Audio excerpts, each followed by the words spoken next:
ಒಂದು ದಿನ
ಕೌಶಂಬಿ ನಾಡು ವರ್ತಮಾನ ಕಾಲದಲ್ಲಿ ಕೌಶಂಬಿ ನಾಡನ್ನು ಆಳುವಂಥ ಅಧಿಕಾರಿ ವತ್ಸಾಕ್ಯ ಎನ್ನುವುದಾಗಿ ಪ್ರಬಲವಾಗಿರುವಂತಹ ಮಂತ್ರಿ ಪಡೆಗಳೆಲ್ಲ ಸೇರಿಕೊಂಡು ವಿಶೇಷವಾದಂತಹ ಓಲಗವನ್ನು ಕೊಟ್ಟಿದ್ದೇನೆ. ಅಲ್ಲಿಗೆ ಬಂದ್ರಲ್ಲ, ಯಾರು ಬಂದಿದ್ರು? ವನಪಾಲಕರು. ವನದಲ್ಲಿ ದುಷ್ಟಮೃಗಗಳ ಹಾವಳಿ ಎನ್ನುವುದಾಗಿ ಅವನ್ನ ಭೇಟಿಯಾಡುವುದಕ್ಕೋಸ್ಕರವಾಗಿ ಸಕಲವು ಬೇಡರ ಕೋಡೆಯನ್ನು ಕೂಡಿಕೊಂಡಿದ್ದಾರೆ. ನೇರವಾಗಿ ಮೃಗ ಬೇಟೆ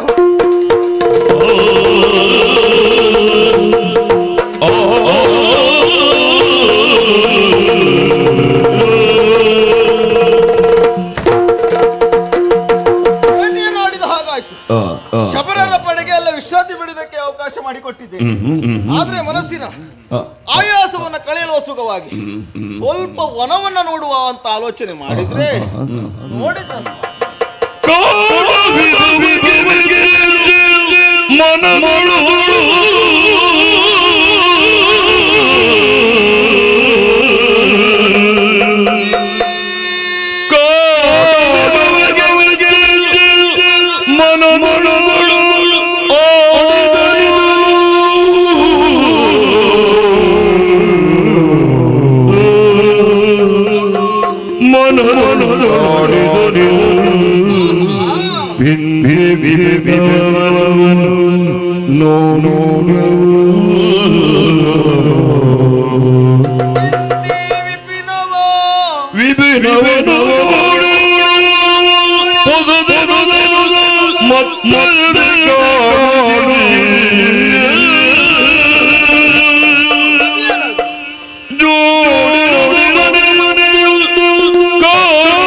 ಕಾಣವಿಭವಕ್ಕೆ ಮನಸೋತಂತ ನಾನು ಈಗ ಸುತ್ತಲ ಪರಿಸರವನ್ನು ಒಮ್ಮೆ ನೋಡಿದೆ.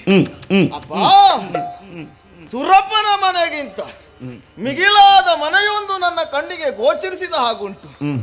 ಈ ಕಾಡಿನಲ್ಲಿ ಇಂಥ ಮನೆಯನ್ನ ಕಟ್ಟಿದವರು ಯಾರು ಎನ್ನುವ ಕುತೂಹಲಕ್ಕೆ ತೆರೆ ಇಡಬೇಕೆನ್ನುವಂತಹ ಉದ್ದೇಶದಿಂದ ಇಲ್ಲಿ ಬಂದು ನೋಡಿದ್ರೆ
ಕೆಲವರು ಆಲೋಚನೆ ಮಾಡಿದ್ರಂತೆ ಏನು ಏನು 6 ಲಕ್ಷದಲ್ಲಿ ಮುಗಿಸ್ಬೇಕಂತ. ಹೌದಾ ಹೌದಾ 18 ಲಕ್ಷ ಆಯ್ತು ನಮ್ಮ ಮನೆಗೆ ಅಂತ ಹೇಳಿದ್ರು. ಆದ್ರೆ ಇದು ನೋಡಿದ್ರೆ ಲಕ್ಷಕ್ಕೆ ಬರ ಇಲ್ಲ ಸ್ವಾಮಿ. ಅಪ್ಪಪ್ಪಪ್ಪಪ್ಪ, ಹೌದು, ಈ ಕಾಡಿನಲ್ಲಿ ಇಷ್ಟೊಂದು ಸುಂದರವಾದ ಮನೆ ಕಟ್ಟುವುದಕ್ಕೆ ಸಾಧ್ಯವೇನು? ಈ ಮನೆಯನ್ನ ವರ್ಣಿಸುವ ಇಷ್ಟೊತ್ತಿಗೆಲ್ಲ ಬಂದು ನಾನು ವರ್ಣನೆ ಮಾಡಿದ್ರೆ ಅತಿಶಯೋಕ್ತಿ ಅಂತ ಆಗ್ತದೆ. ಇದು ವರ್ಣಿಸುವಂತಹ ವ್ಯಕ್ತಿಗಳೇ ಬೇರೆ ಇದ್ದಾರೆ, ನಾನು ಬಂದು ವರ್ಣಿಸುವುದಲ್ಲ. ಆದರೂ ಮೇಲ್ನೋಟಕ್ಕೆ ಇದು ಒಂದು ಸತ್ಯವೇ ಸ್ವಾಮಿ. ನಾನೇನು ಸ್ವರ್ಗಕ್ಕೆ ಹೋಗ್ಲಿಲ್ಲ. ಸ್ವರ್ಗದಲ್ಲಿ ದೇವೇಂದ್ರನ ಅರಮನೆಗಿಂತಲೂ ಮಿಗಿಲಾದ ಮನೆ ಇದು ಅಂತ ಹೇಳಿದ್ರೆ ತಪ್ಪಾಗ್ಲಿಕ್ಕಿಲ್ಲ. ವರ್ಣಿಸುವುದಕ್ಕೂ ಸಾಧ್ಯ ಇಲ್ಲ. ಏನು ಮಾಡುವ, ಮನೆಯನ್ನೊಮ್ಮೆ ಸೂಕ್ಷ್ಮವಾಗಿ ಗಮನಿಸಿದ್ರೆ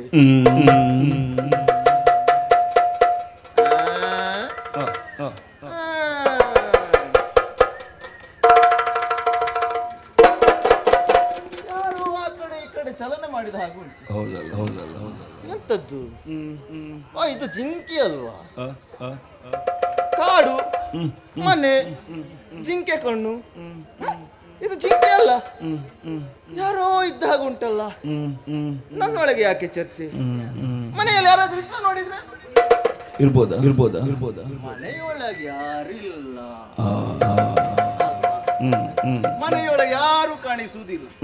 ಚಂದಿರಾನನೆ ಓರ್ವಳಿರುವ ತೆರ ಹಾಗುಂಟಲ್ಲ. ಸರಿ, ಮನೆ ಒಳಗಡೆ ಹೋಗಿ ನೋಡ್ತೀನಿ.